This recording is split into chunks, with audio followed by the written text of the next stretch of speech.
Blood and shattered teeth hit the concrete before Maya even felt the pain. Cole's boot had already pulled back for another strike when she heard Martinez laughing. "Stay down, little brat, or we'll kick the rest out." Through the haze of agony, through the metallic flood filling her mouth, Maya Johnson wasn't thinking about pain. She was calculating. 3 men, 6 seconds. The same equation she'd solved in Kandahar when she'd neutralized an entire Taliban cell with her bare hands. They saw a helpless 20-year-old black girl bleeding in the North Carolina dirt. They didn't see the Navy SEAL who'd killed 17 enemy combatants before her 21st birthday. They didn't see the weapon her fiancé's murder had forged. Their last mistake was thinking broken teeth meant a broken spirit. Subscribe to our channel and follow this story to the end. Comment your city below. I want to see how far Maya's revenge travels. The memory came in fragments, the way it always did when adrenaline kicked in. Mosul, the compound, 6 hostiles, 4 seconds to neutralize without firing a single shot. Wrist control, hip rotation, momentum redirection.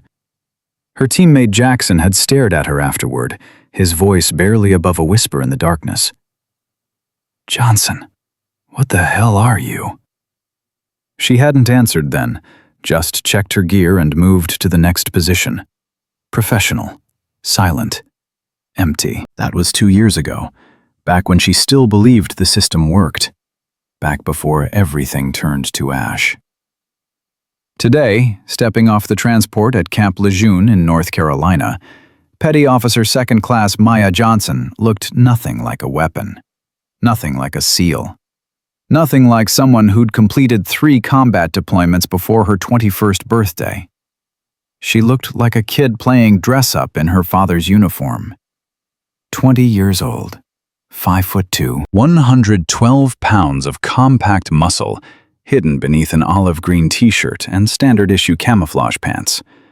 Dark skin that caught the Carolina sun. Natural hair pulled back tight in regulation style. Sharp, intelligent features that made her look even younger than she was, more like a college freshman than a decorated special operator. The other personnel on base barely glanced at her when she walked past.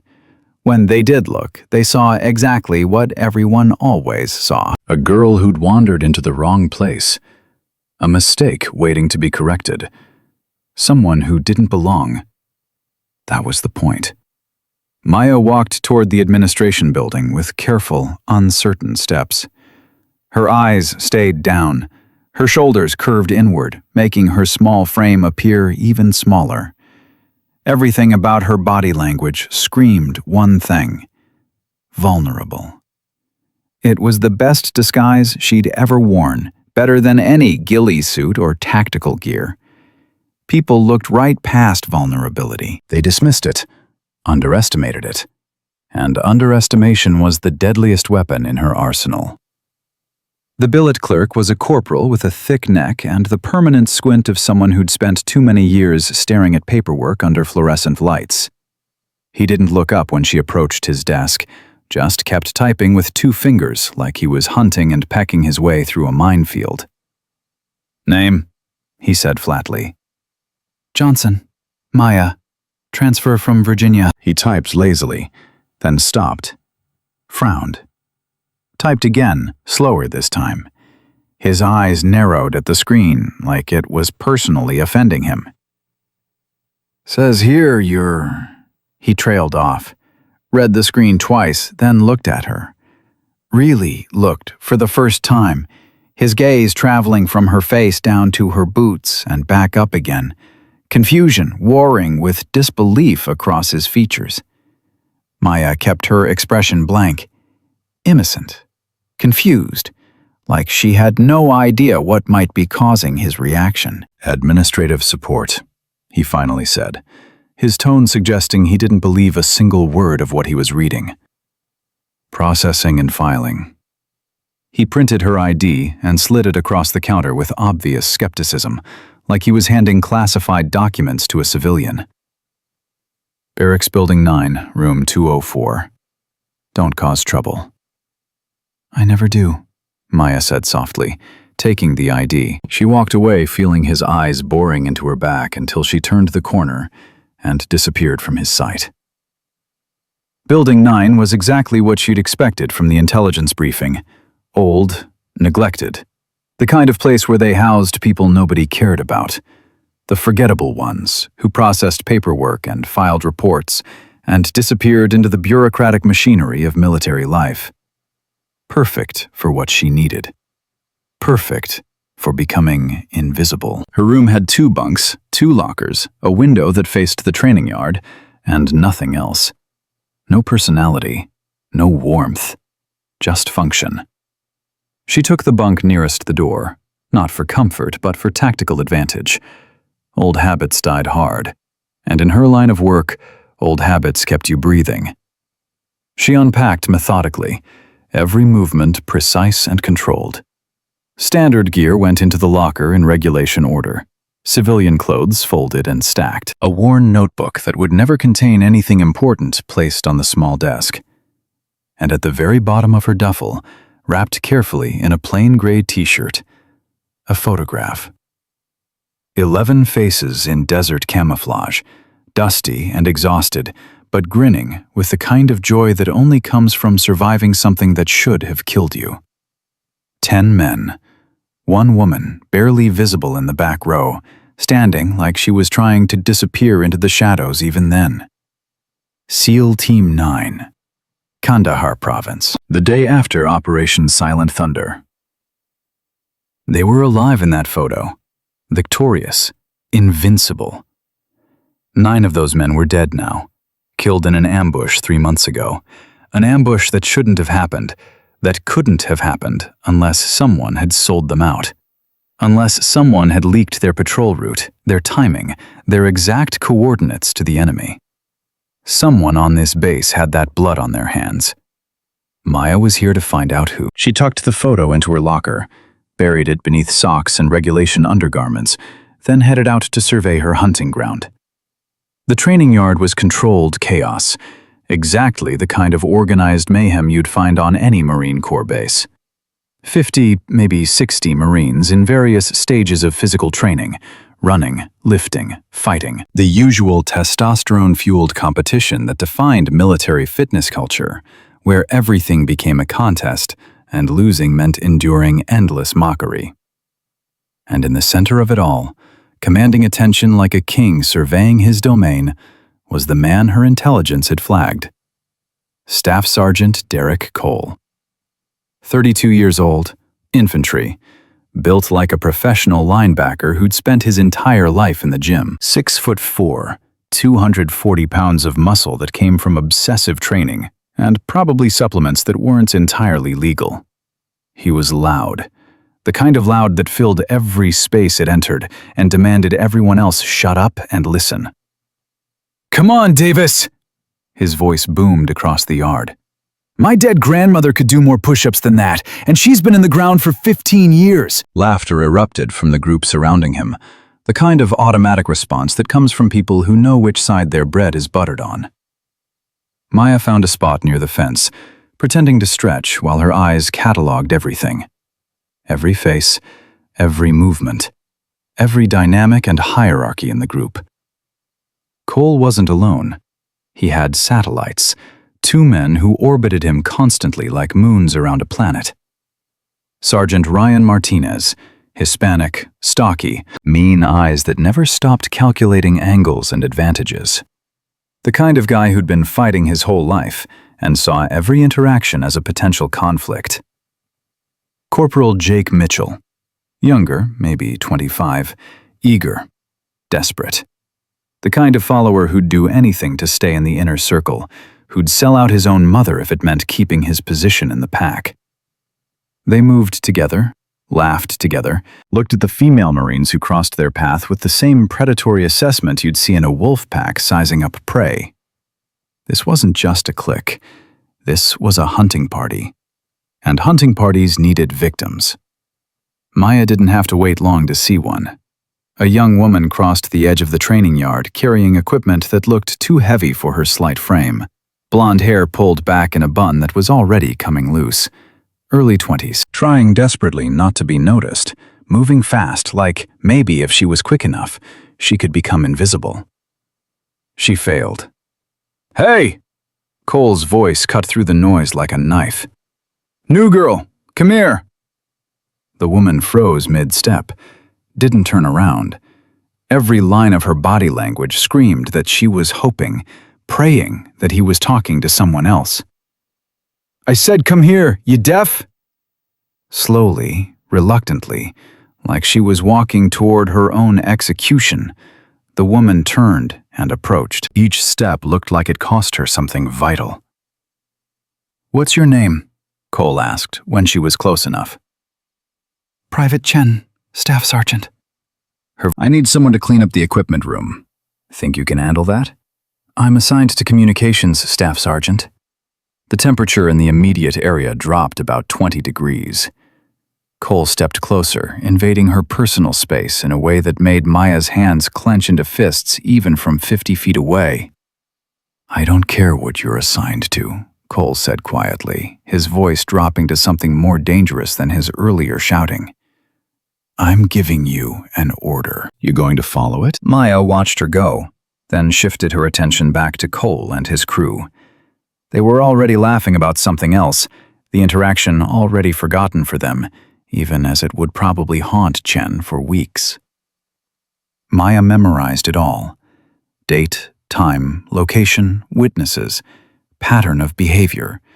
The way Cole had used his rank as a weapon. The way the others had backed him up without question. The casual cruelty that suggested this wasn't the first time. Wouldn't be the last. Her investigation had just begun. 3 days passed in careful, deliberate anonymity. Maya established her cover like an artist painting a masterpiece, every brushstroke intentional. She attended morning briefings and took notes on things that didn't matter.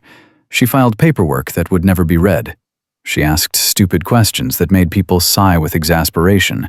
She made small mistakes and apologized profusely, bowing her head and accepting correction with wide-eyed gratitude. She was everything they expected. Young, nervous, out of her depth, apologetic, forgettable. Invisible people heard things. On day 2, she was filing paperwork in the admin building when she heard Martinez talking in the hallway, his voice carrying through the thin walls. "Told that bitch exactly where she stood," he was saying to someone. "Filed a harassment complaint against Cole last month. Thought she was going to change something." "What happened?" The other voice was unfamiliar. "Complaint disappeared. She got transferred to Alaska with 48 hours notice, middle of winter, probably freezing her ass off right now." Martinez laughed. "That's what happens when you don't know your place." Maya kept filing, her face blank, but her hands were recording on the phone hidden in her pocket. Every word, every laugh, every admission. On day 3, she found the records. It took some creative interpretation of her access permissions, some deliberate misunderstanding of which files she was authorized to view. If anyone questioned it, she'd play dumb, apologize, claim she got confused about the filing system. But nobody questioned it. Nobody paid attention to the quiet girl in the corner. 4 women in the past year had filed complaints involving Cole or his crew. Sexual harassment, abuse of power, creating a hostile work environment, the usual litany of military misconduct that should have triggered investigations and consequences. All 4 complaints had been dismissed, or buried under technicalities and procedure. All 4 women had been transferred, discharged, or simply vanished from the system like they'd never existed. One name stood out: Sergeant Jennifer Williams. African American like Maya, 28 years old, decorated, excellent service record. She'd filed the most detailed complaint, including dates, times, witnesses, and specific incidents of harassment and abuse. Her complaint had been dismissed within 24 hours. She'd been transferred 3 days later. Except there was no record of where she'd been transferred to. No new duty station. No forwarding address. Just gone, like she'd been erased from existence. Maya pulled Williams's service record and found something interesting. Before her transfer, Williams had requested access to intelligence communications logs, encrypted data transfers, financial records. She'd been investigating something, and then she disappeared. Someone with serious authority was protecting Cole, someone who could make complaints vanish and make people disappear.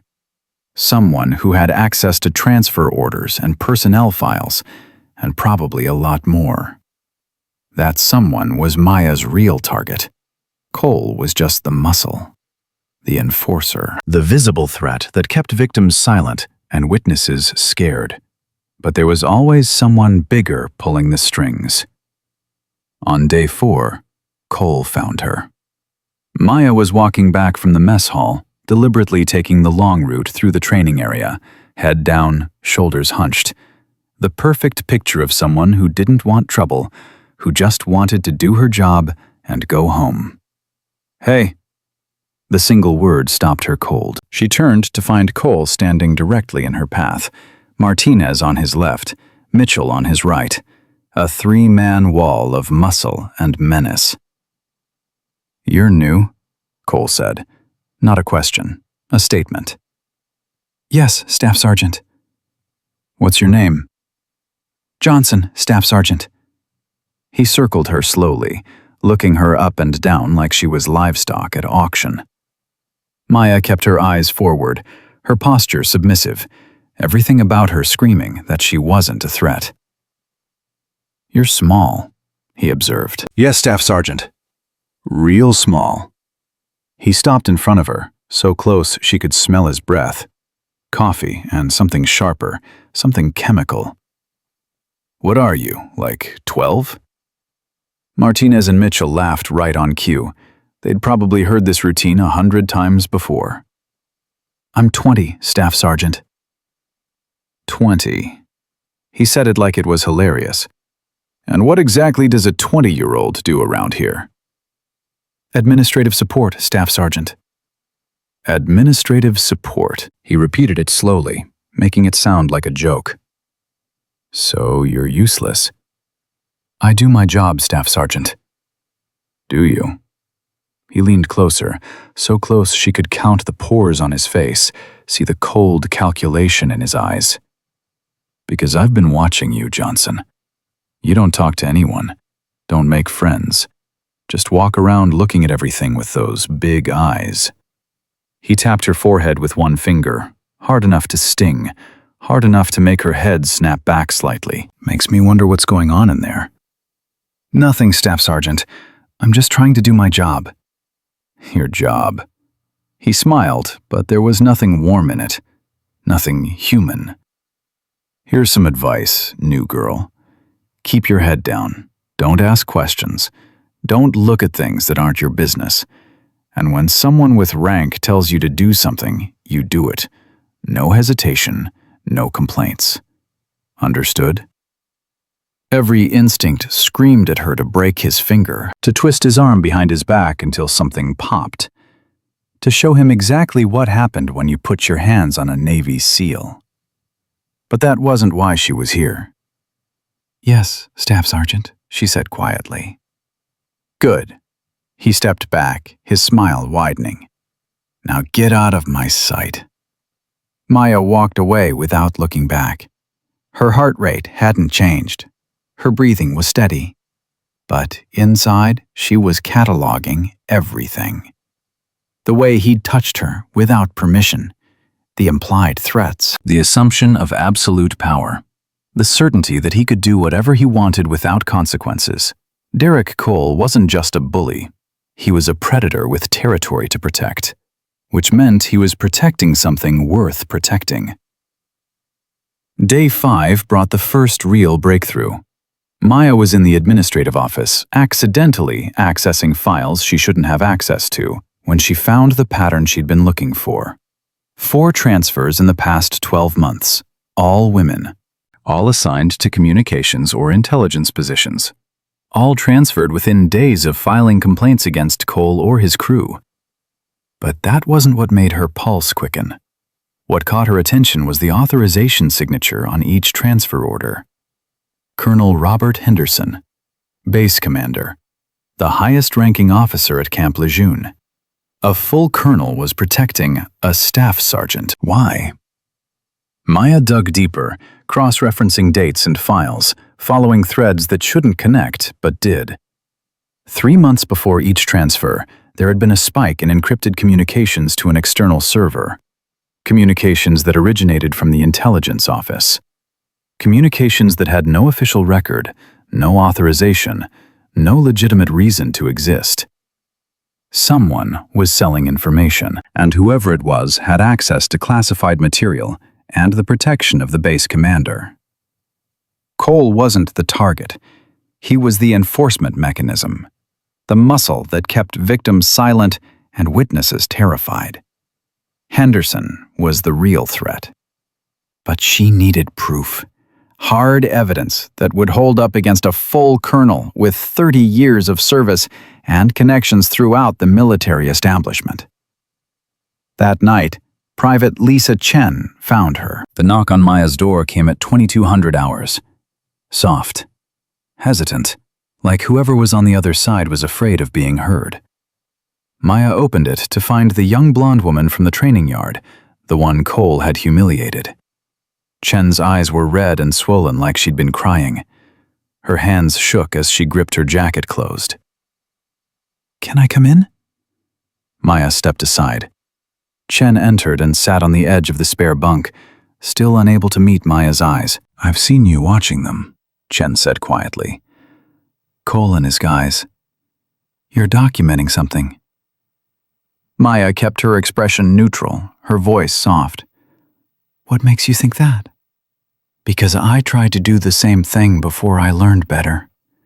Chen's voice cracked on the last word. "They got to me. Made it very clear what would happen if I kept asking questions, if I kept pushing back." "What did happen?" Chen stopped, swallowed hard, stared at her hands like they might hold answers. "Doesn't matter. Point is, whatever you're doing, you should stop. These people, they're connected, protected. Anyone who goes against them disappears." "Disappears how?"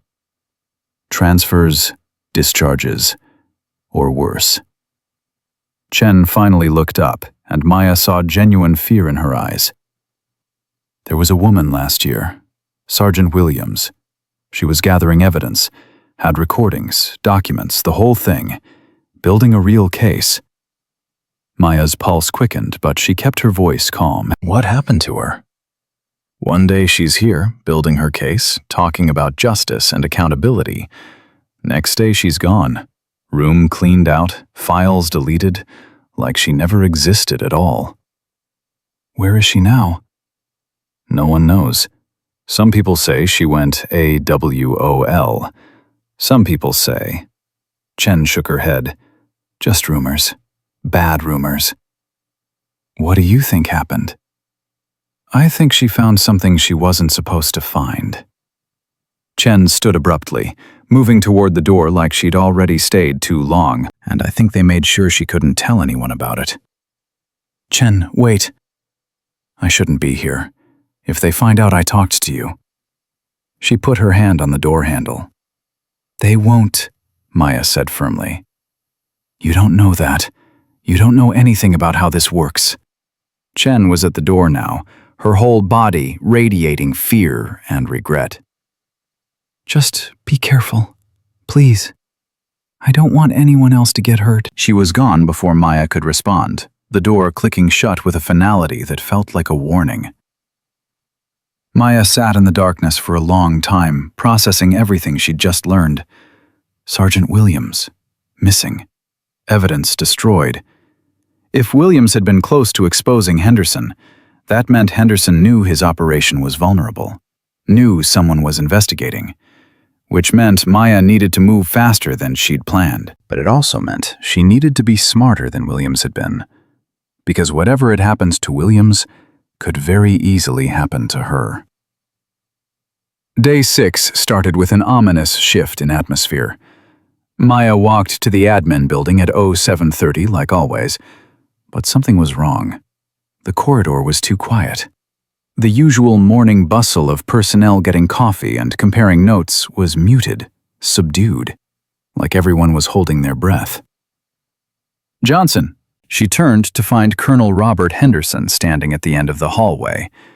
Tall, gray-haired, the kind of military bearing that came from decades of command, from ordering people around and having them obey without question. His uniform was immaculate. His posture was perfect. His eyes were cold as winter ice. "My office, now." It wasn't a request. The door closed behind her with a soft click that sounded like a cage locking. Henderson sat behind his desk, didn't offer her a chair, just let her stand there like a subordinate waiting for judgment. "I've been reviewing your file, petty officer," he said finally, his voice conversational, but his eyes never leaving her face. "Sir?" "Interesting reading. Very sparse. Administrative support. Transfer from Virginia. Nothing remarkable in your record. Nothing that would explain why you're here." "I'm not a remarkable person, sir. Aren't you?" His eyes narrowed slightly. "Because I've learned over my career to be suspicious of unremarkable people who ask remarkable questions." Maya's heart rate spiked, but her face stayed perfectly blank. "I don't understand, sir." "Don't you?" He stood, walked around the desk with deliberate slowness, each step measured and precise. "Someone has been accessing restricted files, communications records, transfer orders, personnel files, someone with administrative clearance but not administrative interests." He stopped inches from her face, so close she could see the fine lines around his eyes, the gray stubble he'd missed shaving that morning. Someone small, young, forgettable. "Sir, I know what you are, Johnson, or whatever your real name is." His voice dropped to barely above a whisper, intimate and threatening at the same time. "Did you really think you could walk onto my base and start investigating without me noticing?" "I'm just doing my job, sir." "Your job?" He laughed, soft and dangerous. "Your job ended the moment you started digging into things that don't concern you." He stepped back, adjusting his uniform with casual precision. "You have 48 hours to pack your things and leave this base. If you're still here after that." He left the threat unfinished, hanging in the air between them like smoke. "And if I don't leave? Then I'll have Staff Sergeant Cole explain things more directly." His smile was cold. "I understand you've already met."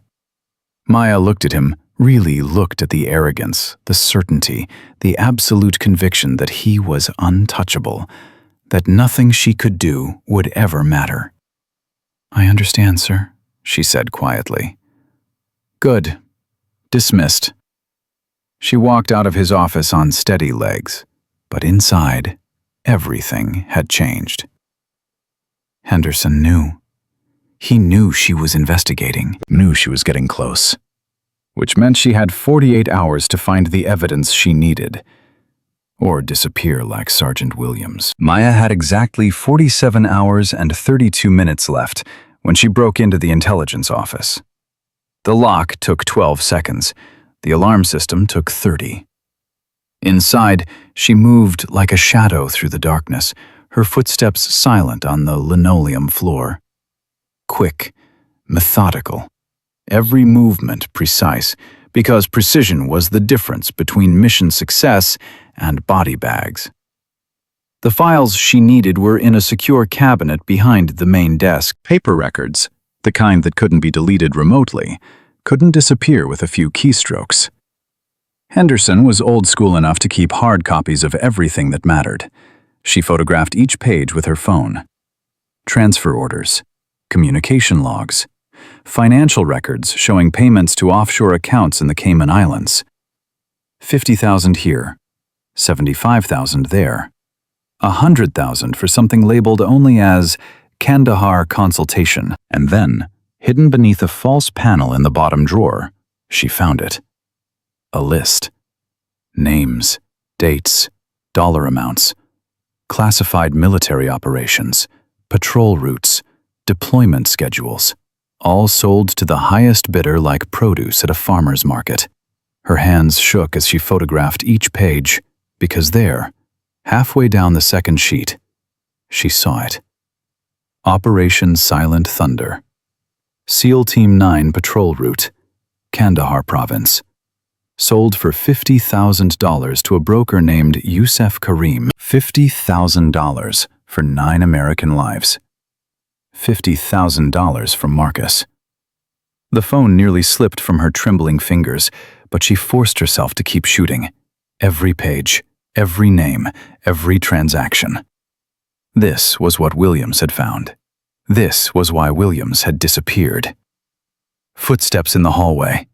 Maya was out the window and into the shadows before the door opened, moving fast, her heart hammering against her ribs. She heard voices behind her, urgent and angry, but she was already gone, already disappearing into the network of maintenance buildings and equipment sheds that dotted the base. She made it back to her barracks without being seen, locked the door, wedged a chair under the handle. Then she sat on her bunk and uploaded everything to the encrypted server Commander Sarah Mitchell had set up, watching the progress bar crawl across her phone screen with agonizing slowness. 93%. 94. 95. Someone pounded on her door. "Johnson, open up!" Cole's voice. Martinez with him, maybe Mitchell too. The whole crew. Maya kept her eyes on the phone. 97%. 98. "I know you're in there, little brat. Open this door right now or I'm coming through it." 99%. "Last chance, Johnson." 100%. Upload complete. She opened the door. Cole stood there with Martinez and Mitchell flanking him, all three of them radiating the kind of aggressive energy that came from men who'd been given permission to hurt someone. Behind them, 3 more Marines she didn't recognize, 6 against 1. They thought those were good odds. "Going somewhere?" Cole asked, his eyes sweeping her room, looking for something, anything incriminating. "Just got back from the latrine, Staff Sergeant." "That's so." He pushed past her without waiting for an invitation, Martinez and Mitchell following. The others stayed in the doorway, blocking her exit. "Funny thing, someone broke into the intelligence office about 20 minutes ago. Stole some files. You know anything about that?" "No, Staff Sergeant." Cole opened her locker, started pulling out clothes, throwing them on the floor. "See, I don't believe you." "I think you're exactly the kind of troublemaker who'd do something stupid like that." He found the photograph. Team 9 in Kandahar. His expression changed when he saw it, something flickering across his face that might have been recognition, or guilt, or just satisfaction. "Well, well, what do we have here?" He held it up to the light. "These your friends, Johnson?" Maya's jaw clenched, but she kept her voice steady. "My unit, Staff Sergeant." "Your unit?" He looked closer at the photo, at the faces of the 9 dead men. "Heard about what happened to them. Ambush, right? Bad intelligence or something?" The way he said it, the slight smile, the knowing look he exchanged with Martinez. They knew. They'd known all along what Henderson had done, what the money had bought, what the cost had been. "Something like that," Maya said quietly. "Shame." Cole tossed the photo on the floor, ground his boot heel into it. "Guess they should have been more careful about who they trusted." Martinez laughed. Mitchell grinned, and something inside Maya went very, very cold. "You should take your own advice, Staff Sergeant," she heard herself say. Cole's head snapped toward her. "What did you say?" "I said you should be more careful about who you trust, about who's watching, about who's building a case against you right now." His face went red. "You threatening me?" "Just giving advice, Staff Sergeant." He crossed the distance between them in 2 steps, grabbed her by the throat, slammed her against the wall hard enough to rattle her teeth. His face was inches from hers, spittle flying as he spoke. You listen to me, you little bitch. I don't know who you think you are, or what you think you're doing, but it ends tonight. You understand me? It ends. Maya couldn't breathe. His hand was crushing her windpipe. Black spots danced at the edges of her vision, but she smiled anyway, because she could see it in his eyes. Fear. He was afraid of what she might know, what she might have found. Colonel Henderson's already dealt with your type before, Cole hissed. Williams thought she was smart too, thought she could take us down. You want to know what happened to her? Maya tried to speak, but couldn't. Cole's grip loosened just enough to let air through. She's at the bottom of Lake Lejeune, he whispered, weighted down with chains. Fish food. That's what happens to people who don't know when to quit. He released her. Maya collapsed to the floor, gasping, her hand instinctively going to her throat. You've got till 0600 to pack your shit and get off this base, Cole said, stepping back. If I see you after that, what happened to Williams is going to look like a vacation. They left. The door slammed. Maya stayed on the floor for exactly 30 seconds, letting them think they'd broken her, letting them believe they'd won. Then she stood up, pulled out her phone, and sent a message to Commander Mitchell. Williams murdered. Lake Lejeune. Need immediate extraction and full tactical support. Evidence secured. Network confirmed. Henderson is primary. Cole confessed to murder. I have it all on recording. The response came 4 minutes later. Support en route. ETA 0800. Sit tight. Do not engage. Repeat, do not engage. Maya looked at the time. 02:15. 6 hours until Mitchell arrived. 6 hours until she had backup. But Cole had given her until 0600, which meant in less than 4 hours, they'd come for her. And this time it wouldn't be threats. It wouldn't be intimidation. This time, they'd come to make her disappear like Williams. She couldn't wait 6 hours. At 0300, Private Chen appeared at her door again, this time not knocking, just slipping inside like a ghost and locking the door behind her. They're planning something, Chen said without preamble, her voice shaking. I heard them in the ready room. Cole, Martinez, Mitchell. They're going to make it look like you attacked them, like you went crazy. Self-defense. When? 0500, right before the base wakes up. They'll say you came at them with a weapon. Chen's eyes were wide with terror. Maya, you have to run. Right now. Get off this base before they— I'm not running.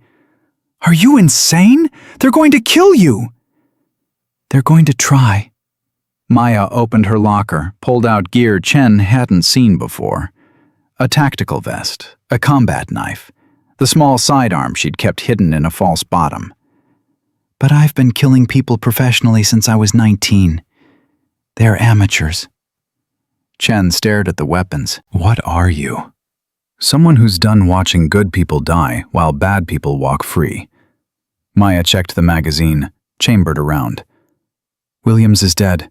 The 4 women before her are scattered across the country, too scared to speak up. And tomorrow, if I don't stop this, it'll be someone else. Maybe you. This is crazy. You can't take on 6 men by yourself. I've taken on more with worse odds. But, Chen, Maya gripped her shoulder. I need you to do something for me. At 0430, I want you to go to the communications center. Find Specialist Rodriguez. Tell him to send an emergency signal to NCIS headquarters. Code word, Lighthouse. Can you do that? Chen nodded slowly. What does it mean? It means the mission's compromised and we need immediate intervention. Maya released her. Can you do this without getting caught? I think so. Not think. Can you? Chen straightened, something hardening in her face. Fear giving way to determination. Yes, I can do it. Good, now go. And Chen? Yeah? Whatever you hear in the next 2 hours, whatever happens, Don't come looking for me. Don't try to help. Just get that message sent and stay hidden until the cavalry arrives." Chen left. Maya checked her gear one more time, then sat down to wait. At 04:45, her door exploded inward. Not kicked, not forced. Exploded. Someone had used a breaching charge, the kind of overkill that told her they weren't planning on taking prisoners. Cole came through first, pistol drawn. Martinez right behind him. Mitchell. Then 3 others she recognized from the intelligence office, all armed, all ready. Maya wasn't in her bunk. "Where is she?" Cole swept his weapon across the room.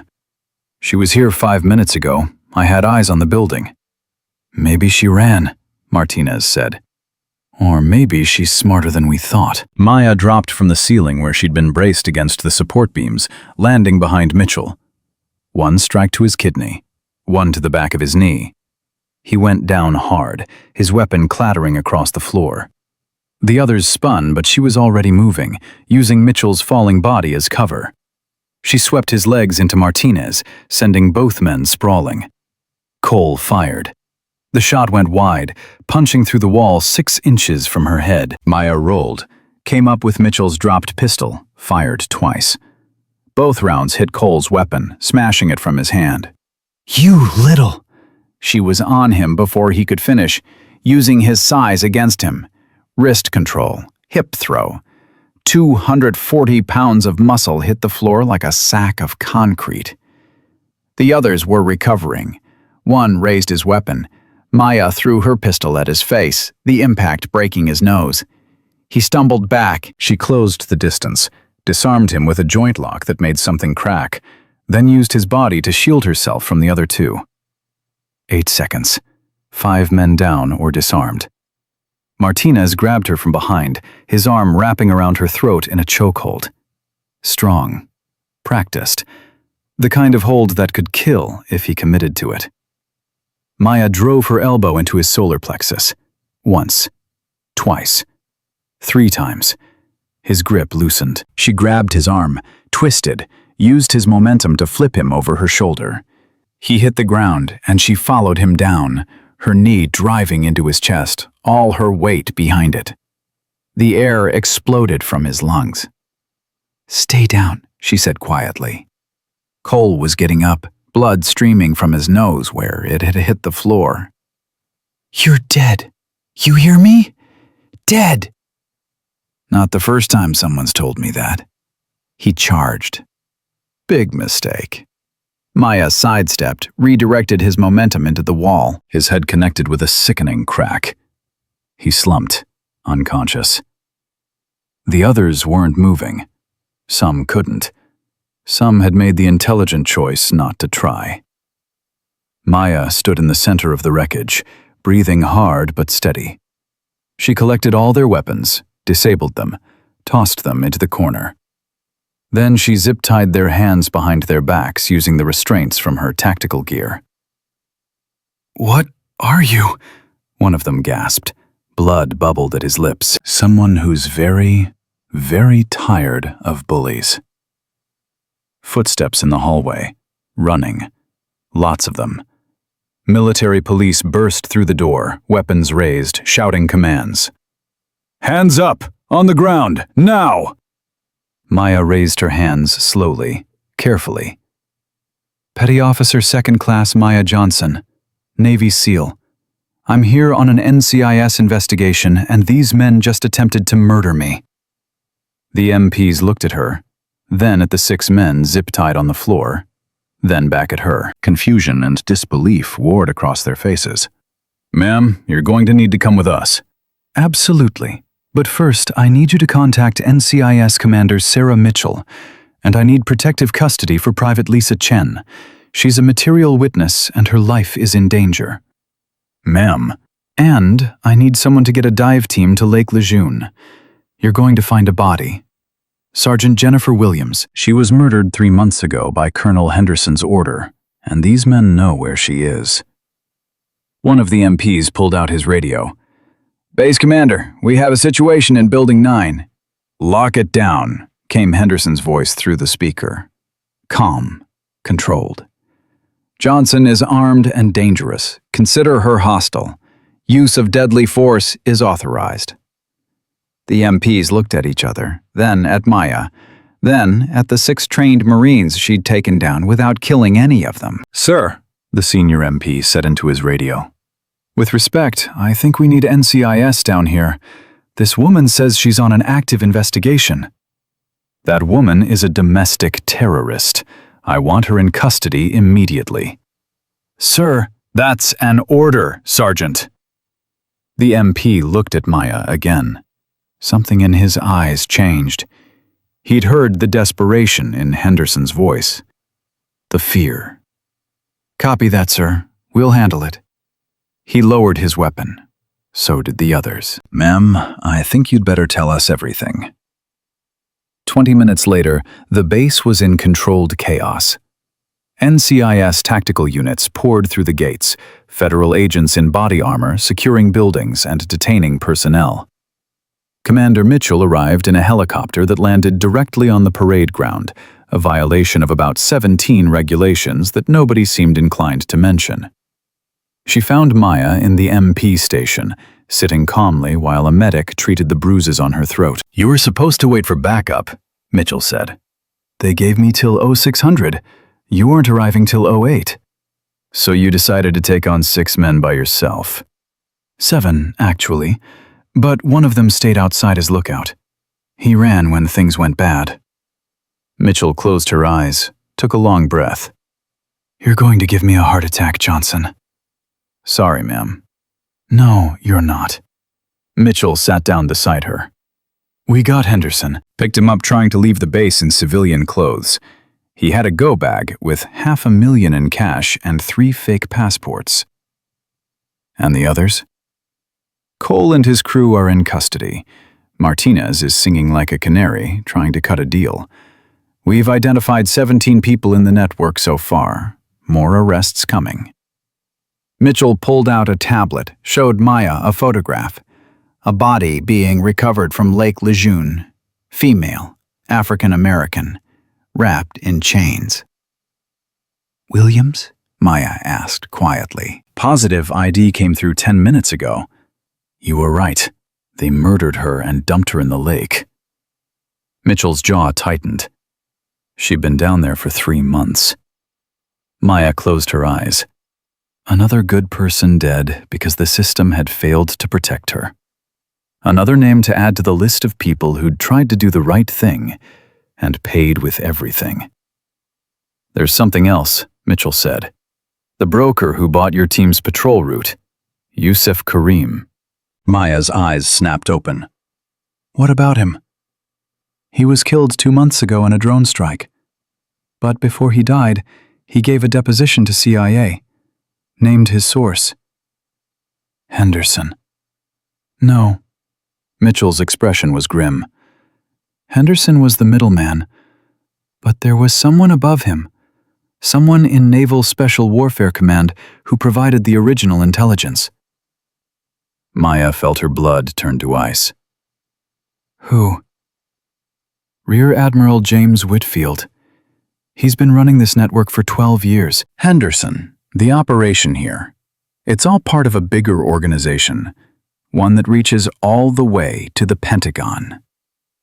The name hit her like a physical blow. Whitfield. The man who'd personally approved her for SEAL training. The man who'd shaken her hand at graduation. The man Marcus had called a legend, a hero, someone to aspire to be. That's impossible, Maya whispered. I wish it was. Mitchell put a hand on her shoulder. I'm sorry, Johnson. I know what he meant to you, to all of us. Where is he now? Gone. Disappeared from his quarters yesterday when he got word we were closing in. We have teams looking, but I'll find him. Maya stood, ignoring the medic's protests. Where would he go?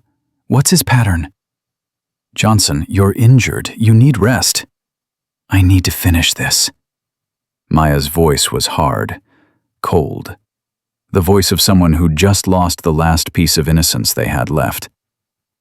9 men died because Whitfield sold them out. Williams died trying to expose him. I'm not resting until he's in custody or in the ground. Mitchell studied her face for a long moment, then nodded slowly. 48 hours. After that, I'm pulling you off the case. I'll only need 24. Outside, dawn was breaking over Camp Lejeune. Federal agents were still making arrests, still processing evidence, still dismantling a network that had operated in the shadows for over a decade. But Maya wasn't watching the arrests. She was thinking about Whitfield, about the man she'd trusted, the man they'd all trusted, the man who'd sent Marcus and 8 others to their deaths for money. She pulled out her phone, looked at the photograph of Team 9 one more time, their faces grinning back at her from the past, still alive in that moment, still believing they were fighting for something that mattered. "I'm sorry I couldn't save you," she whispered. "But I swear I'm going to make this right." Her phone buzzed. A message from an unknown number. "I know you're looking for me, Petty Officer Johnson. Let's talk. Alone. Coordinates attached. Come alone, or people die. You have 2 hours." Maya stared at the message, at the coordinates. A location 40 miles north of the base. Isolated. Perfect for an ambush. Whitfield was setting a trap, and she was going to walk right into it. Maya deleted the message before Mitchell could see it. 2 hours. Whitfield wanted her alone, wanted her walking into whatever death trap he'd prepared. Smart play. Separate her from support, eliminate the threat, disappear into whatever hole he'd spent 12 years preparing for this exact scenario. She should tell Mitchell, should wait for backup, should follow protocol. But protocol was what got Marcus killed. Protocol was what let Henderson operate for years. Protocol was what put Williams at the bottom of a lake wrapped in chains. Protocol could go to hell. She walked out of the MP station at 0700, requisitioned a vehicle from the motor pool with forged authorization that would hold up for maybe an hour before someone flagged it. By then, she'd either have Whitfield in custody, or she'd be dead. Either way, the paperwork wouldn't matter. The coordinates led to an abandoned industrial site 43 miles north of Camp Lejeune. Old textile factory, closed down in the 90s when the jobs went overseas. Perfect isolation. No witnesses, no surveillance, no one to hear gunshots or screams. Maya arrived with 20 minutes to spare. She parked half a mile out, approached on foot using the tree line for cover. The factory was exactly what she'd expected. 3 buildings in various states of decay, broken windows, rusted equipment. Nature slowly reclaiming what humans had abandoned. And in the center of the largest building, visible through the shattered windows, a single figure waiting. Rear Admiral James Whitfield stood in full dress uniform, his bearing perfect despite the circumstances. 62 years old, but still carrying himself like the SEAL he'd been 40 years ago. Distinguished. Commanding. The kind of presence that made subordinates snap to attention automatically. He was alone. Or appeared to be. Maya counted at least 6 potential sniper positions in the surrounding structures. Whitfield hadn't survived 12 years of treason by being careless. She checked her weapon. 15 rounds, 2 spare magazines, a combat knife strapped to her thigh. Against a rear admiral with probably a dozen trained killers positioned around the site, it wasn't much. But it was enough. Maya walked through the main entrance at exactly 0900. No stealth, no tactics, just straight through the front door, because Whitfield would be expecting games, and sometimes the best tactic was brutal honesty. "Petty Officer Johnson." Whitfield's voice echoed in the empty space. "Right on time. Your punctuality was always one of your better qualities." "Sir." She stopped 20 feet away. Combat distance. Close enough to talk, far enough to react. "You can drop the sir. I think we're past formalities." He smiled, but it didn't reach his eyes. You've caused me considerable trouble these past few days. You murdered my team. You murdered Williams. You've been selling American lives for profit for 12 years. Maya's voice was steady, cold. I'd say you caused yourself trouble. Perspective is interesting, isn't it? Whitfield clasped his hands behind his back. You see murder. I see necessary sacrifice. You see treason. I see pragmatism in an imperfect world. You see $50,000 for 9 American lives. I see operations that saved thousands, intelligence networks that prevented terrorist attacks, black budgets that funded missions Congress would never approve. His eyes hardened. The world isn't black and white, Johnson. You'll learn that eventually, if you live long enough. Is that a threat, sir? It's a fact. He gestured to the empty factory around them. You came alone, didn't you? Despite every instinct, every bit of training telling you this is a trap. Why? Because you said people would die if I didn't. And you believed me. I couldn't risk not believing you. Whitfield nodded slowly. That's what makes you dangerous. You still care, still think individual lives matter more than the mission. He paused. It's also what makes you weak. Weakness is selling out your own people for money. Money. He laughed, sharp and bitter. You think this was about money? The money was just fuel. This was about power, about building something that would outlast my command, my career. A network that could operate in the shadows, doing what needed to be done without congressional oversight or media scrutiny. You're describing a criminal conspiracy. I'm describing effective government. Whitfield stepped closer. Do you know how many terrorist attacks I've prevented? How many American lives I've saved through intelligence purchased with that money? Do you know how many Americans you've killed to get it? Acceptable losses in a larger war. Marcus wasn't an acceptable loss. He was a person, a man with a future you stole. Something flickered across Whitfield's face. Might have been regret, might have been satisfaction. Marcus was getting too close, asking questions about discrepancies in operational budgets, following money trails he shouldn't have been able to see. Whitfield's voice dropped.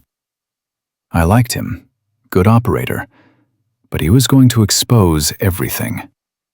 I couldn't allow that. Maya's hand moved toward her weapon, but Whitfield raised his hand. I wouldn't. You're covered by at least 4 snipers right now. Move wrong and you're dead before you clear leather. She froze. So this is it? You brought me here to kill me? I brought you here to make you an offer. That stopped her. What? You're good, Johnson. Better than I expected. You took down Henderson's entire operation in less than a week, infiltrated the base, gathered evidence, survived multiple attempts on your life, and personally neutralized 6 trained Marines. Whitfield smiled. That kind of talent shouldn't go to waste. You're insane. I'm practical. The network isn't dead. Henderson was one branch. I have operations running in 17 countries, on 12 military bases, involving personnel at every level of the chain of command. He spread his hands. Walk away. Take the credit for bringing down Henderson. Be the hero.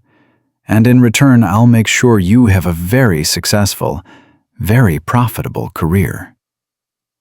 You're offering me a bribe. I'm offering you perspective. A chance to see the bigger picture. The bigger picture where you profit from dead Americans? The bigger picture where you help shape global policy instead of being a blunt instrument aimed at targets you don't understand. Whitfield's voice intensified. You have skills, Johnson. Rare skills. You could do real good in this world.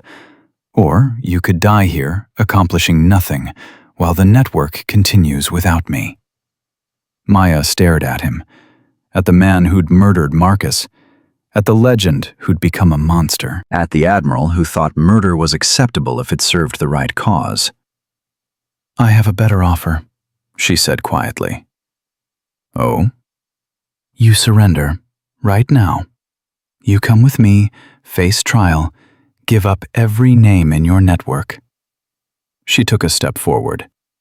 "And maybe, just maybe, you get to live out your life in a cell instead of dying here today." Whitfield's expression hardened. "You're surrounded, outgunned. One word from me and you're dead. What makes you think you have any leverage?" "Because I'm not alone." His eyes narrowed. "You came alone. I had eyes on you the entire drive." "You had eyes on my vehicle. You didn't check the surveillance drone that's been circling this site for the past hour?" Maya smiled. "Commander Mitchell sends her regards. She has a full tactical team positioned around this location. Your snipers are already in custody. This conversation has been broadcast to NCIS headquarters, and in about 30 seconds you're going to be surrounded by federal agents who'd really like to take you alive, but won't hesitate to put you down if you resist." Whitfield's face went white. His hand moved towards something under his jacket. "Don't," Maya said. Her weapon was out and aimed before he could complete the motion. "I spent 6 months waiting for the chance to kill the man who murdered Marcus. Don't give me an excuse." "You're bluffing. There's no drone, no team." "Am I?" The sound of helicopter rotors filled the air. Black SUVs crashed through the factory perimeter. Tactical teams in body armor poured through every entrance, red laser sights painting Whitfield's chest from a dozen angles. "Rear Admiral James Whitfield," Mitchell's voice boomed through a megaphone. "You are under arrest for treason, conspiracy to commit murder, and about 40 other charges. Get on the ground, now!" Whitfield looked at Maya. Really looked at her for the first time. Saw past the small frame, the young face, the exterior that had fooled so many people. Saw the weapon she'd become, the predator she'd always been. "You played me," he said softly. "I learned from the best, sir." "The message, you showed it to Mitchell." "The second I received it. We had 90 minutes to set this up. More than enough time for someone who knows what they're doing." Whitfield's hand was still moving toward his jacket. Slow, deliberate. Maya tracked it with her weapon. "Last chance, sir. Don't make me do this." "You won't shoot. You're too much like Marcus. Too noble. Too wrapped up in concepts like honor and justice." His hand closed on something metallic. "That's always been your weakness." "My weakness is that I still see you as human." Maya's finger tightened on the trigger. "His weakness is that he did too. But he's dead, and I'm alive, and the difference is that I learned the lesson." She fired. The bullet caught Whitfield in the shoulder, spinning him around. His weapon clattered to the concrete floor. Not a gun. A phone. The detonator. "Bomb!" Maya shouted. "Everyone out! Now!" The tactical teams scattered. Mitchell was screaming orders, and Maya was moving, closing the distance to Whitfield in 3 strides, grabbing him, dragging him toward the exit even as he struggled. "Let me go!" he gasped. Blood poured from his shoulder. "You don't understand. The whole building is wired. If I die, it triggers automatically." "Then you'd better not die." They made it through the door 5 seconds before the explosion. The blast wave picked them up and threw them 20 feet, chunks of concrete and twisted metal raining down around them. Maya landed hard, felt ribs crack, tasted blood. But her hand was still locked around Whitfield's collar, still dragging him away from the collapsing factory. Mitchell reached them first, medics right behind her. They pried Maya's fingers off Whitfield's jacket, laid her on a stretcher even as she fought to get up. "Stay down," Mitchell ordered. "You've got broken ribs, possible concussion, and you just survived a building collapse." "Whitfield is in custody, alive. You got him, Johnson. You got him." Maya let her head fall back against the stretcher. Pain radiated through her entire body. Every breath felt like knives. But through it all, one thought kept repeating. She'd done it. Marcus was avenged. Williams was avenged. The network was exposed. It was over. Except it wasn't.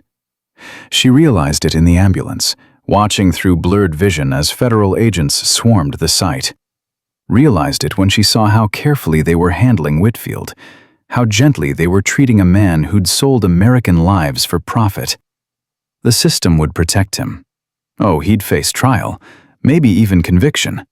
But men like Whitfield had insurance policies, had friends in high places, had information that could destroy careers and topple administrations. He'd cut a deal. Give up some names, protect others. Serve maybe 10 years in a minimum security facility before being quietly released on medical grounds. And the network would survive. Different faces, same corruption. Because that's how it always worked. Unless someone was willing to tear it all down.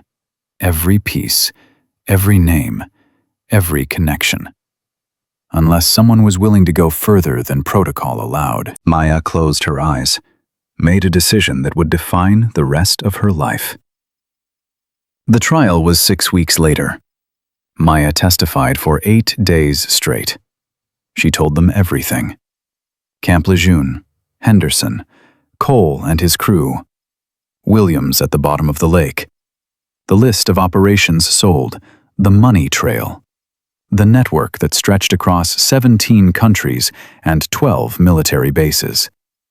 She told them about Marcus, about Team 9, about 9 men who'd trusted the system to protect them and died because that trust was misplaced. Whitfield sat through it all with perfect military bearing, his face a mask of calm indifference. His lawyers objected constantly, claimed evidence was obtained illegally, claimed Maya had acted outside her authority, claimed she was unstable, traumatized, unreliable. The judge overruled every objection. The evidence was overwhelming. The recordings, the documents, the financial records, the testimony from Martinez and others in Henderson's network who'd flipped to save themselves. The verdict came on a Tuesday afternoon. Guilty on all counts. Life without possibility of parole. Whitfield showed no emotion as they led him away in chains, but his eyes found Maya one last time across the courtroom. And in that look, she saw something that chilled her to the bone. Satisfaction. Like he'd won something, even in losing. She understood why that evening when Mitchell came to her apartment with a bottle of whiskey and bad news written all over her face. 17 arrests from the network, Mitchell said, pouring them both drinks. 15 convictions so far. We recovered over $40 million in illegal profits, shut down operations on 4 continents. But? Maya asked, because there was always a but. But we barely scratched the surface. Whitfield gave us mid-level operators and low-hanging fruit. The real power players, the ones at the top, they're untouchable. Mitchell downed her whiskey in one swallow. And there's something else. What? We found a list in Whitfield's personal effects. Names of people he was watching. People he considered threats to the network. Maya felt ice forming in her stomach. Williams was on that list. Top of it. Along with 3 other women who died in the past 2 years. All ruled accidents or suicides. Mitchell poured another drink. Maya, your name is on that list too. Added 6 months ago, right after you started asking questions about Team 9's death. He was planning to kill me. He was planning to eliminate everyone who posed a threat. We found contingency plans, backup operators, protocols for what to do if he was arrested or killed. Mitchell met her eyes. The network doesn't die with Whitfield. It evolves, adapts, finds new leadership. Then we keep fighting. That's what I told headquarters. You want to know what they said? Mitchell's laugh was bitter. They said we got our win. Public conviction of a rear admiral. Headlines about rooting out corruption. Politicians can point to it as proof the system works. Mission accomplished. Time to move on. Move on? Maya's voice was dangerously quiet. People are still dying. I know. But we're military. We follow orders. And our orders are to close the investigation and return to regular duties. What if I don't want to close the investigation? Mitchell was quiet for a long moment. Then she pulled out a folder, slid it across the table. Officially, this conversation never happened. Officially, I'm here to thank you for your service and tell you to take some well-deserved leave. She tapped the folder. Unofficially, that's everything we found about the network's next level up. Names, locations, operations. The people Whitfield was protecting. The ones who are still out there. Maya opened the folder, saw faces. Colonels, generals, defense contractors, politicians. A network that went higher and deeper than she'd imagined. What am I supposed to do with this? She asked. Whatever you want. Burn it, keep it, pretend it doesn't exist. Mitchell stood. You've done enough, Maya. More than enough. You avenged Marcus. You got justice for Williams. You can walk away now with your head held high. But you don't think I will? I think you're like me. Like Williams. Like everyone who's ever seen how broken the system is and refused to accept it. Mitchell walked to the door, stopped with her hand on the handle. There's a training facility in San Diego. New program for women in the military. They need someone to run it. Someone who understands what they're up against. You're offering me a job? I'm offering you a choice. Keep hunting in the shadows, fighting battles that never end, or build something that outlasts all of us. Train the next generation. Make sure they're ready for the wolves. Mitchell left. Maya sat alone with the folder and the whiskey, and a choice that would define everything that came after. She thought about Marcus, about what he would want, about the dreams they'd had before everything turned to ash. She thought about Williams, gathering evidence alone, dying alone, her body weighted down and forgotten. She thought about Chen and the fear in her eyes, about the 4 women before Williams who'd been transferred or discharged or erased, about the hundreds more who'd faced harassment and abuse and had nowhere to turn. She thought about the network still operating, about Whitfield's satisfaction, about the next generation of predators already being groomed to replace the ones they'd caught. The choice wasn't hard. Maya opened her laptop, started reading through the folder. Each name, each connection, each thread of corruption that needed to be pulled until the whole rotten tapestry unraveled. This wasn't over. Not by a long shot. But first, she needed to build something. Something strong enough to survive her. Something that would keep fighting long after she was gone. She picked up her phone, called Mitchell. I'll take the San Diego position, she said. But on one condition. What's that? I get to recruit my own staff. I get to design the curriculum. And I get to do it my way.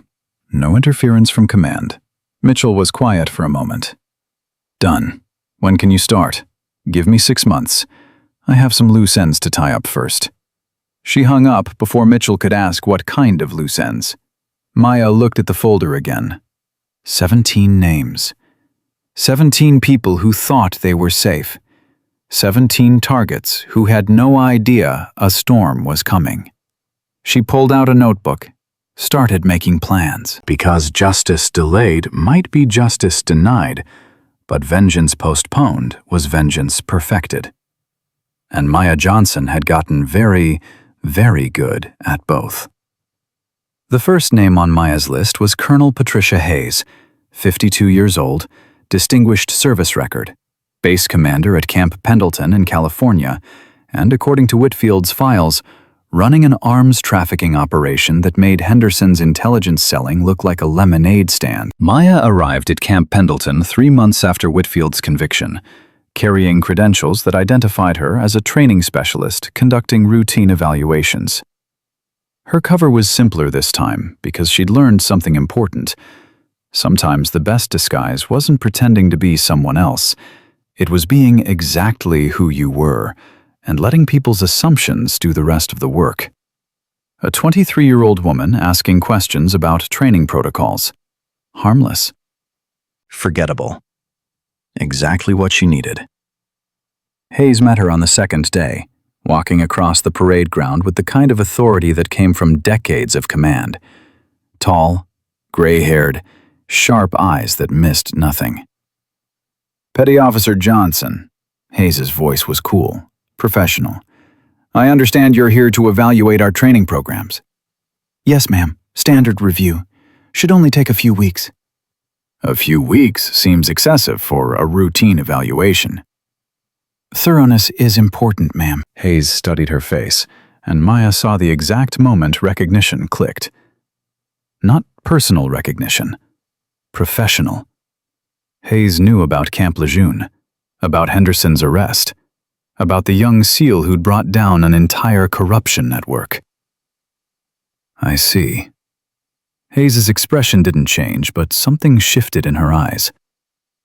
Well, you'll find everything here runs by the book. No irregularities. No problems. I'm sure I will, ma'am. They stood there for a moment. 2 women who understood exactly what game they were playing, both pretending they didn't. Petty Officer, Hayes said as Maya turned to leave. Ma'am? People who dig too deep sometimes fall into holes they can't climb out of. It would be unfortunate if anything happened to you during your visit. Maya met her eyes. I appreciate the concern, ma'am, but I've survived worse holes than anything on this base. She walked away, feeling Hayes watching her, calculating, planning, deciding how to neutralize a threat before it became dangerous. Good. Let her plan. Let her make moves. Every action was evidence. Every attempt to silence Maya was another link in the chain that would eventually drag Hayes down. The investigation moved faster than Camp Lejeune because Maya knew the playbook now. She knew where to look, what patterns to find, which personnel would crack under pressure. On day 4, she found Specialist Maria Rivera, 28, communications. Nervous eyes that darted around constantly, like she expected attack from any direction. Can we talk? Maya asked quietly, catching Rivera in the corridor outside the mess hall. About what? About the midnight meetings at Building 12? About the weapons shipments that don't appear in any inventory? About what happened to Sergeant Amy Thornton? Rivera's face went white. I don't know what you're talking about. Yes, you do. Thornton was building a case against Hayes before she drowned during a training exercise. Except she was an Olympic-level swimmer, so that drowning was pretty convenient for someone who wanted her silent.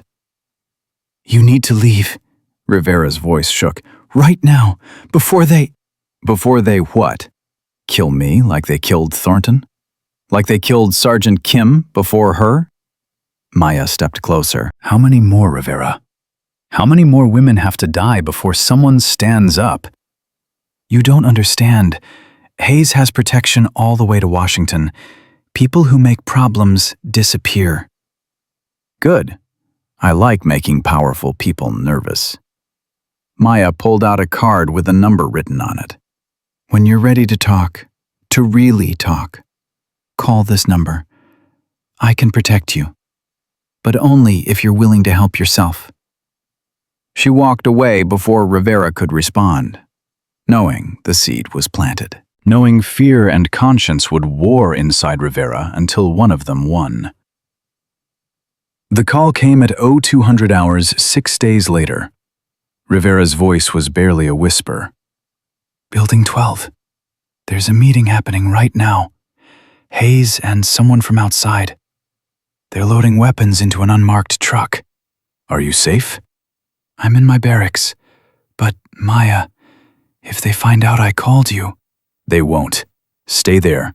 Lock your door. I'll handle this. Maya moved fast, grabbing her phone, her weapon, the small camera she'd kept hidden in her gear.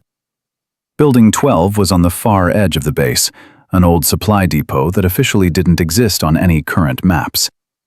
She approached from the north, using maintenance buildings for cover, staying in the shadows. At 02:20, she had a clear line of sight to the building's rear entrance. A truck sat there. No markings, no lights. 2 men loading crates from the building, military-grade weapons from the look of them, rifles, ammunition, maybe explosives. Then Hayes appeared, talking to a man Maya didn't recognize. Tall, expensive civilian clothes, the kind of person who didn't belong on a military base at 0200 in the morning. Maya raised her phone, started recording. Video and audio. Every word, every transaction. The shipment is complete, Hayes said. Her voice carried in the still air. Everything you requested. 12 crates, enough to outfit a small army. My clients are very pleased. The man's accent was Eastern European. Russian, maybe. The price we discussed? 200,000. Cash. The man produced a briefcase, handed it to Hayes. She opened it, counted quickly, nodded. Pleasure doing business. She closed the case. Same time next month? If the merchandise continues to be this quality, yes. Maya had it all. The exchange, the money, the weapons, everything she needed. Then her phone buzzed, a text message. The vibration was soft, but in the absolute silence, it sounded like a gunshot.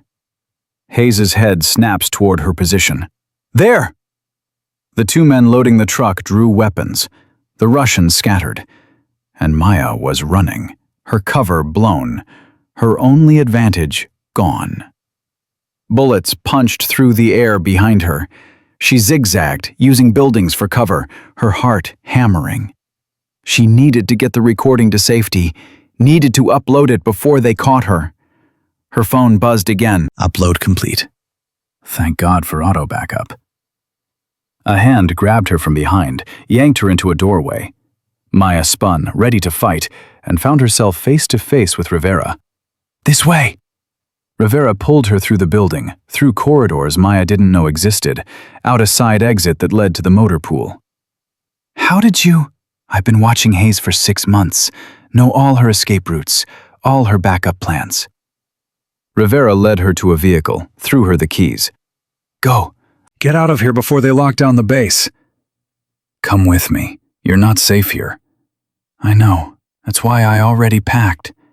Rivera pulled the duffel from behind a dumpster. Been ready to run for months. Just needed a reason. They made it off base with 3 minutes to spare before alarms started wailing. Maya drove north on Highway 101, Rivera silent in the passenger seat, both of them processing what had just happened. She'll come for us, Rivera said finally. Hayes doesn't leave loose ends. Let her come. I've got the evidence, the recording, everything we need to bring her down. You don't understand. Hayes isn't like Henderson. She's smarter, more connected. She's got people in NCIS, in the FBI, in the Pentagon. Rivera's hands shook. We're dead. We just don't know it yet. Maya pulled over, looked Rivera in the eye. Listen to me. I've brought down bigger fish than Hayes. I've survived worse odds. And I've got something she doesn't. What's that? Nothing left to lose. Maya pulled out her phone, called Mitchell. I need immediate extraction for 2, and I need a full tactical team at Camp Pendleton. We're bringing down another one. Mitchell's sigh was audible even through the phone.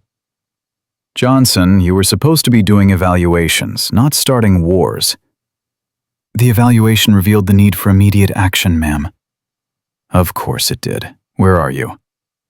Highway 101, heading north. Hayes knows we have evidence. She's going to try to run or destroy everything. Negative. Stay where you are. I'll have a team pick you up. Mitchell paused. You got the evidence secured? Uploaded to your server 10 minutes ago. Video, audio, financial transaction, everything. Outstanding. And Johnson? Ma'am? Stop getting shot at. My blood pressure can't take much more. The extraction team arrived 30 minutes later. FBI agents, not military. Interesting choice. They took Rivera into protective custody, promised she'd be safe, that her cooperation would be noted. But Maya saw the fear in Rivera's eyes as they drove away, the knowledge that safety was temporary, that Hayes' network would be looking for her, that protection only lasted as long as you were useful. The raid on Camp Pendleton happened at 0600. Federal agents swarmed the base. Building 12 was secured. The weapons were catalogued. The Russian contractor was picked up trying to leave the country through a private airfield. But Hayes was gone. Disappeared sometime between 0300 and 0500. Her quarters were empty. Her personal effects were missing. And according to base security, she'd left through the main gate in an authorized vehicle with proper documentation. Someone had tipped her off. Someone inside the investigation. Someone who wanted her safe. Maya stood in Hayes' empty office, looking at the bare desk, the stripped walls. Mitchell stood beside her, radiating frustration. She had an exit strategy, Mitchell said. Probably been ready to run for years. We've got alerts at every airport, every border crossing. She won't get far. Yes, she will. Maya picked up a piece of paper left on the desk, a single sentence in neat handwriting. The game continues, petty officer. Let's see if you're smart enough to keep up. Arrogant, Mitchell muttered. Confident, there's a difference. Maya pocketed the note. She's not running. She's repositioning, regrouping. Then we'll find her. We've got the Russian. He's already talking, trying to cut a deal. Names, locations, the whole network. But Maya was thinking about Whitfield's satisfaction in the courtroom, about the list of names that went higher and deeper, about a network that adapted and evolved instead of dying. This isn't about Hayes, she said quietly. It never was. She's a piece, a valuable piece, but still just a piece of something bigger. What are you saying? I'm saying Whitfield built this network over 12 years. You really think he didn't have contingency plans? Successors? People ready to step up if he went down? Maya turned to face Mitchell. We got Henderson and Hayes' operation, but the network is still out there. Probably stronger now, because we forced them to purge their weak links. Mitchell was quiet for a long moment. You're talking about a conspiracy that goes to the highest levels of military command. I'm talking about what the evidence shows. The evidence shows 2 corrupt base commanders and some contractors. The evidence shows the tip of the iceberg. You want to see the rest? Maya pulled out her phone, showed Mitchell the files she'd compiled. 17 names from Whitfield's list. 5 of them have gotten promotions in the past 3 months. 3 have been assigned to oversight positions in NCIS and military justice. 2 are now in the Pentagon. Mitchell's face went pale. That's impossible. That's chess. Remove the pieces that are exposed. Promote the ones you trust. Consolidate power while everyone's celebrating the win. If you're right, if this goes as high as you think, then we can't fight it from inside the system. The system is compromised. Maya put her phone away. That's why I'm taking the San Diego position. That's why I'm going to build something they can't infiltrate or corrupt. A training facility? An army. Women who know how to fight, how to recognize predators, how to protect themselves and each other. Maya's voice hardened. The network thinks it can keep operating because it's always operated, because no one's ever really threatened it. I'm going to show them what a real threat looks like. That's going to take years, maybe decades. Then I better get started. 6 months later, the Johnson Marcus Training Center opened in San Diego. 200 acres, State-of-the-art facilities, curriculum designed by Maya and implemented by instructors she'd personally vetted. Every single one a woman who'd been victimized by the system and survived. Every single one carrying scars and stories and a burning desire to make sure the next generation was prepared. Chen was there. She'd completed advanced combat training and now taught hand-to-hand fighting to recruits who arrived scared and left dangerous. Rivera was there. Her testimony had helped convict the Russian contractor and expose 3 more people in Hayes' network.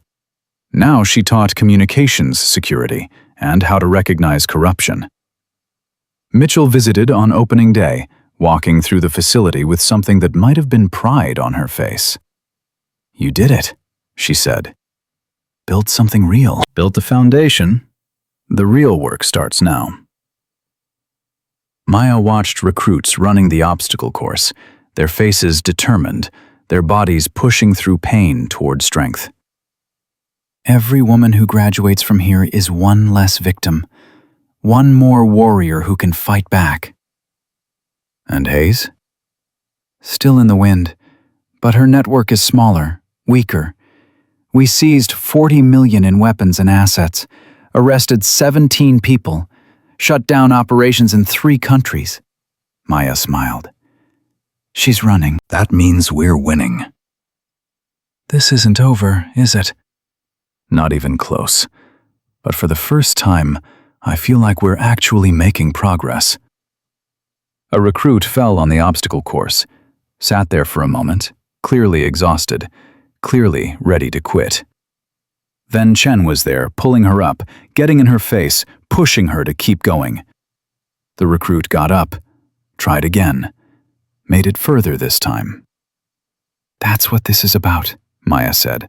"Not taking down the network in one big move. It's about building something that outlasts all of us. Teaching the next wave to fight smarter, harder, better than we did." Her phone buzzed, a message from an unknown number. "Impressive work in San Diego, but building a training center won't stop what's coming. You took Hayes' operation. We took something of yours in return. Check your email." Maya's blood ran cold. She opened her email, found a video file, clicked it. The video showed a woman tied to a chair, blonde, mid-30s, bruised and bloodied, but alive. Dr. Sarah Chen, Lisa Chen's older sister, a civilian contractor working in Army intelligence. A voice off-camera, distorted electronically. "You have 72 hours to shut down the training center, destroy all evidence related to the network, and disappear. If you don't, Dr. Chen dies, and she won't die quickly." The video ended. Mitchell was reading over her shoulder.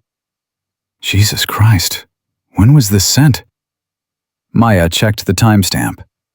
40 minutes ago. "We need to contact the FBI, get a rescue operation." "No." Maya's voice was cold, dead. "They'll kill her the moment they know we're coming. This is a message, a test to see if I can be controlled through fear." "So what do you do?" Maya looked at the screen, at Sarah Chen's terrified face, at the message that was really a declaration of war. "I find out who sent this. I find out where they're keeping her. And then I show them exactly what happens when you threaten someone I care about." "Maya, 72 hours, Commander. That's how long they gave me." Maya was already moving, already planning, already becoming the weapon she'd spent 2 years trying to put away. "Let's see how long it takes me to burn their entire organization to the ground." Mitchell grabbed her arm. "This is what they want. They're trying to provoke you into acting rashly." "Then they're going to get exactly what they want." Maya pulled free. "The difference is, I'm going to be better at it than they expect."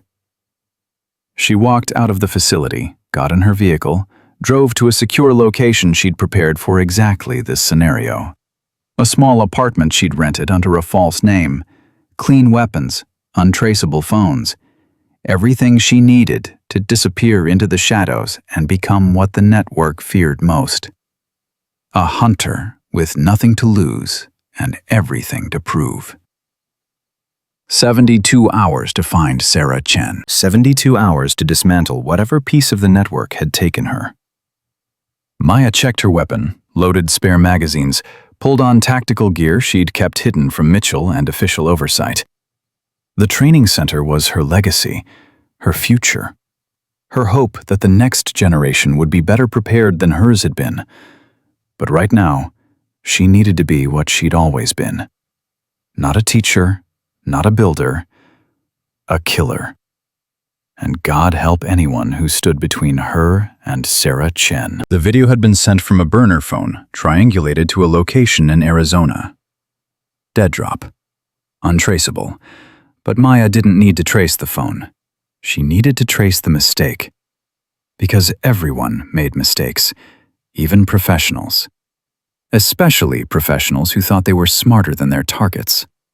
She watched the video frame by frame, looking for anything the kidnappers hadn't meant to show. A reflection in Sarah Chen's eyes, a sound in the background, any detail that could give her a location, a timeline, anything to work with.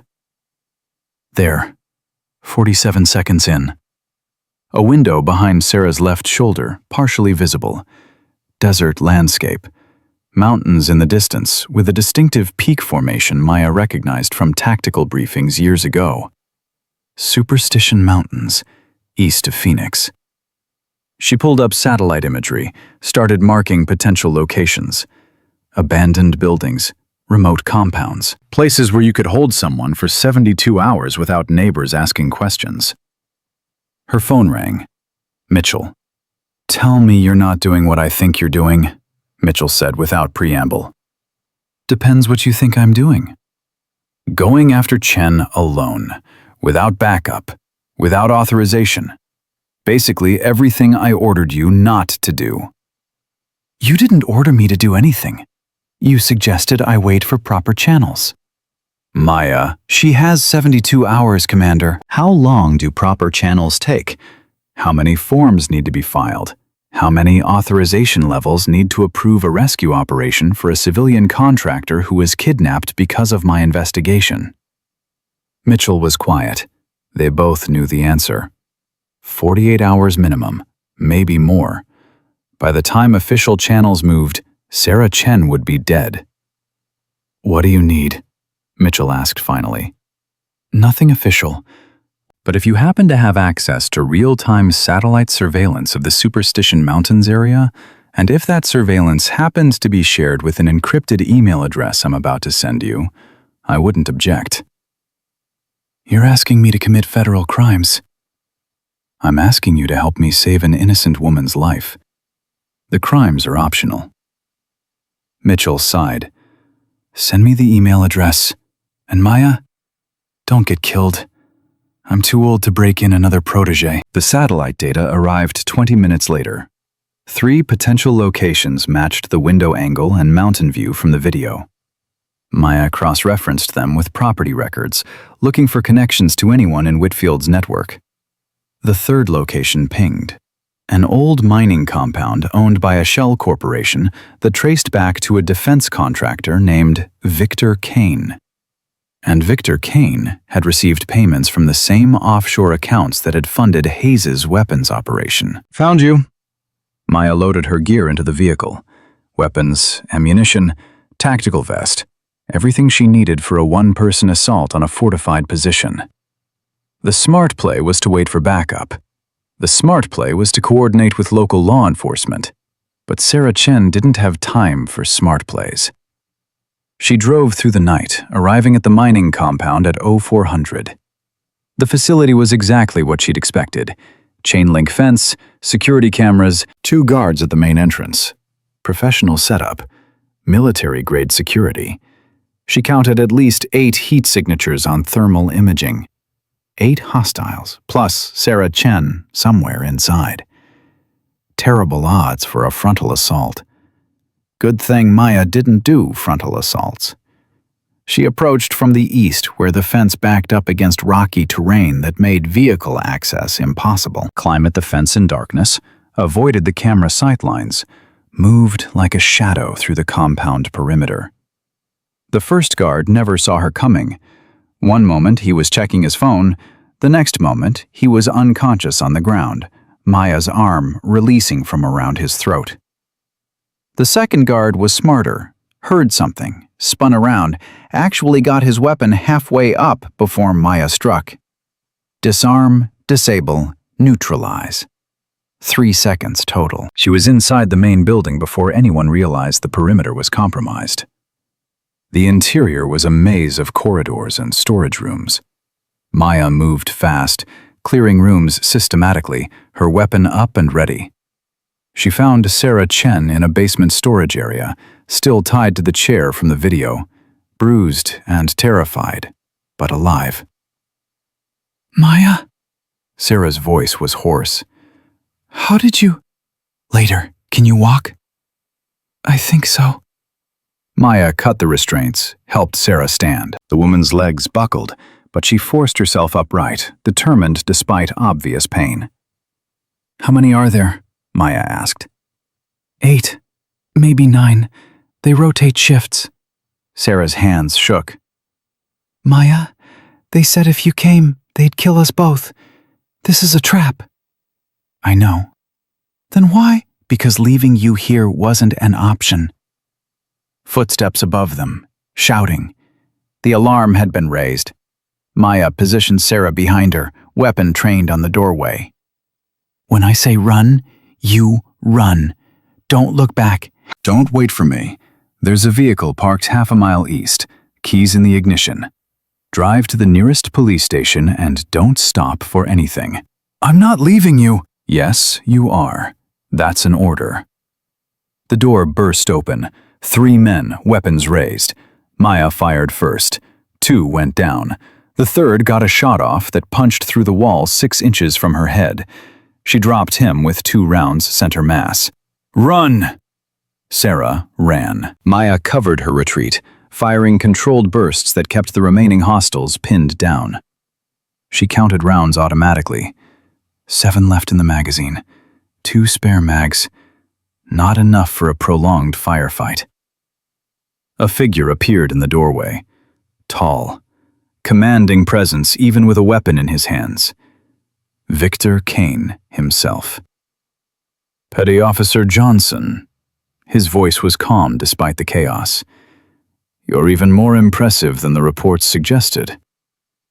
"Let me pass and nobody else has to die." "I'm afraid that's not an option. You've become too much of a liability. First Henderson, then Whitfield, then Hayes's operation." He smiled. "The network has decided you're more trouble than you're worth." "The network can go to hell." "Probably, but you'll get there first." He fired. Maya dove left, the round missing by inches. She returned fire, but Kane was already moving, using the corridor for cover. "You know what's interesting?" Kane's voice echoed from somewhere in the darkness. "Whitfield actually respected you. Said you were wasted on the side of law and order. Said with proper guidance, you could have been extraordinary." Maya was moving too, circling, trying to get an angle. "Whitfield's in prison for the rest of his life. Doesn't sound like extraordinary results." Whitfield was a martyr. His sacrifice purged the weak elements from the network, made us stronger. Kane appeared in the doorway, fired twice. Maya felt the second round clip her shoulder, hot pain flaring. "And now we're going to purge the last weakness. You." She fired back. Missed. Kane disappeared again. "The training center was clever," he continued. "Build an army of women to fight the system from inside. Admirable. Futile, but admirable." Maya's shoulder burned, but she forced herself to keep moving. Blood was running down her arm. Not arterial. She could still fight. "Here's what's going to happen," Kane said. "You're going to bleed out in this corridor. Dr. Chen is going to have a tragic car accident on her way to get help, and the training center is going to suffer a terrible fire that kills everyone inside." Maya's blood froze. You're bluffing. Am I? I have people on the way there right now. Professional contractors. They'll make it look like an electrical fire. Very tragic. All those promising young women gone in one night. He was trying to rattle her, make her emotional, make her sloppy. It was working. Last chance, Maya said. Tell me who's running the network, give me names, and maybe I let you live. Kane laughed. You're in no position to make deals. Neither are you. She threw a flashbang she'd taken from one of the downed guards. The explosion lit up the corridor, blinding, deafening. Maya charged through the chaos, found Kane staggered and disoriented, and hit him with everything she had. They went down together, fighting for control of his weapon. He was bigger, stronger, but Maya was faster, meaner, more desperate. She got his arm bent at an impossible angle, heard something crack, and the weapon clattered away. Who's running the network? She had her knee on his throat, all her weight pressing down. Tell me, or I crush your windpipe. Kane smiled, even as his face turned purple. You'll never find them. They're everywhere. Pentagon, Congress, CIA. You can't fight them all.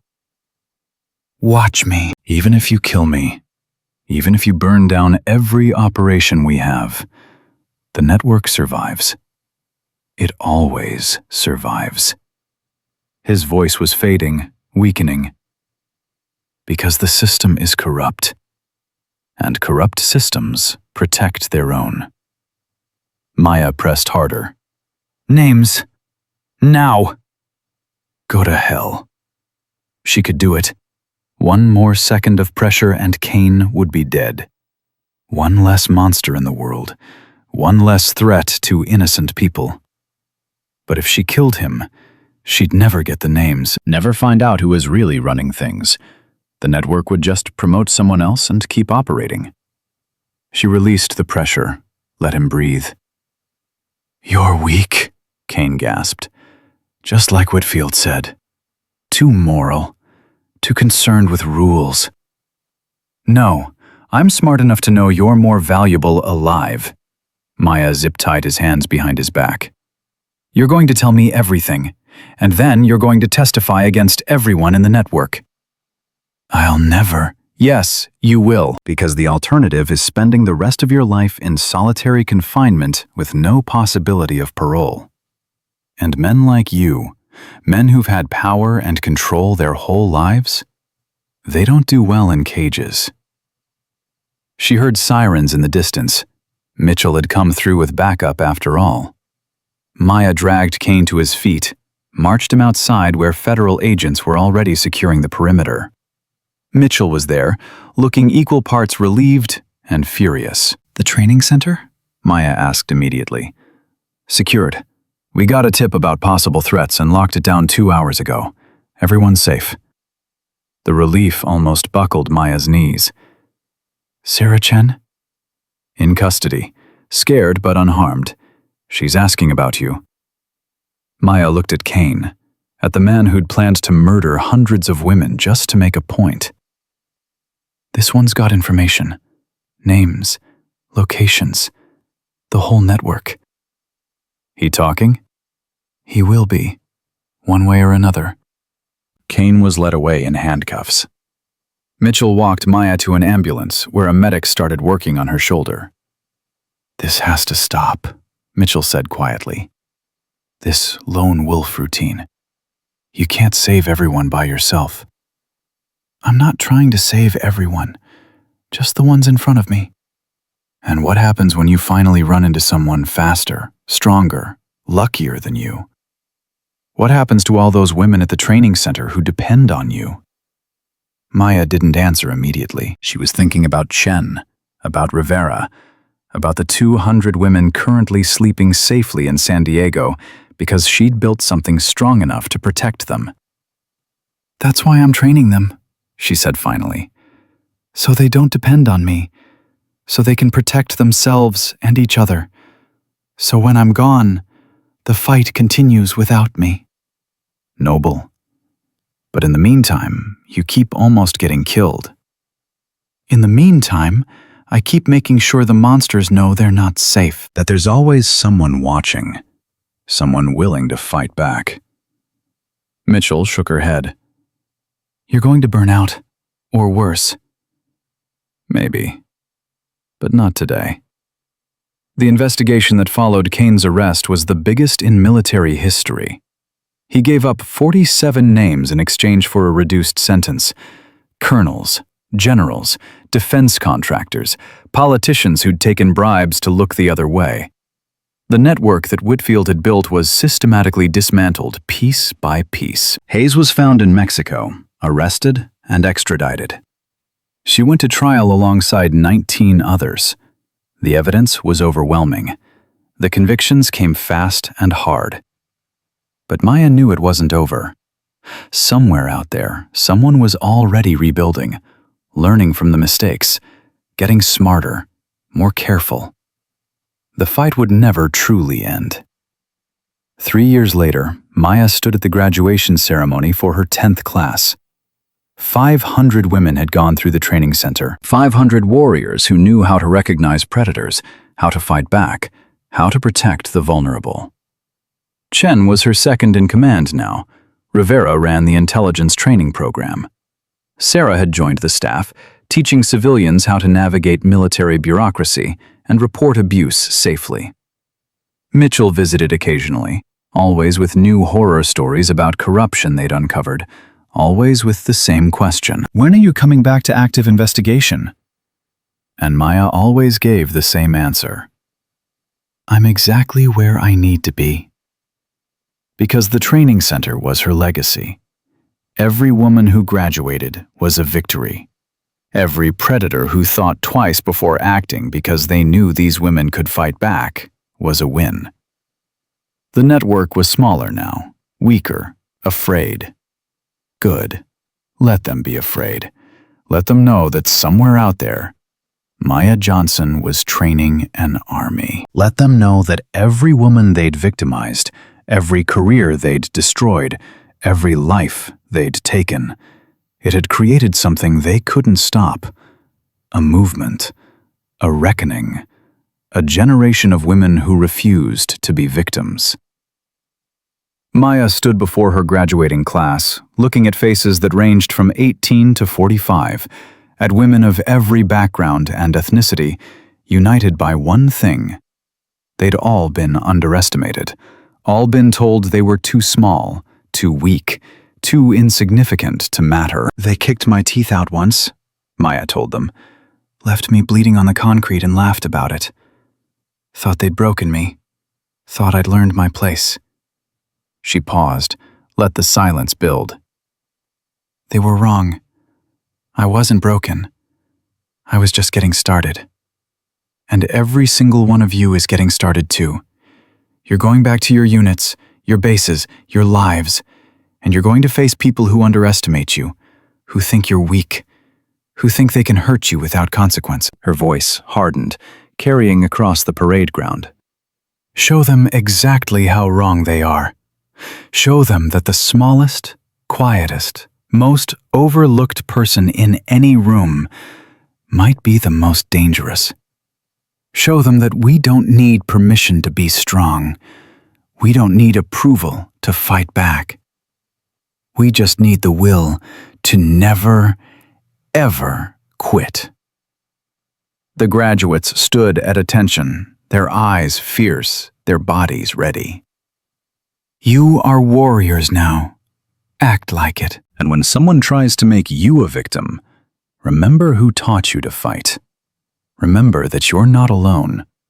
Remember that somewhere, someone just like you is doing the same thing, fighting the same fight, building the same future. She saluted them. They saluted back. And in that moment, Maya knew Marcus would have been proud. Whitfield was rotting in prison. Henderson was broken. Hayes was convicted. The network was scattered and afraid, but more importantly, an army of women stood ready to make sure it never happened again. The little brat they'd tried to destroy had built something that would outlive them all. And that was the sweetest victory of all. Claude is AI and can make mistakes. Please double-check responses. Sonnet 4.5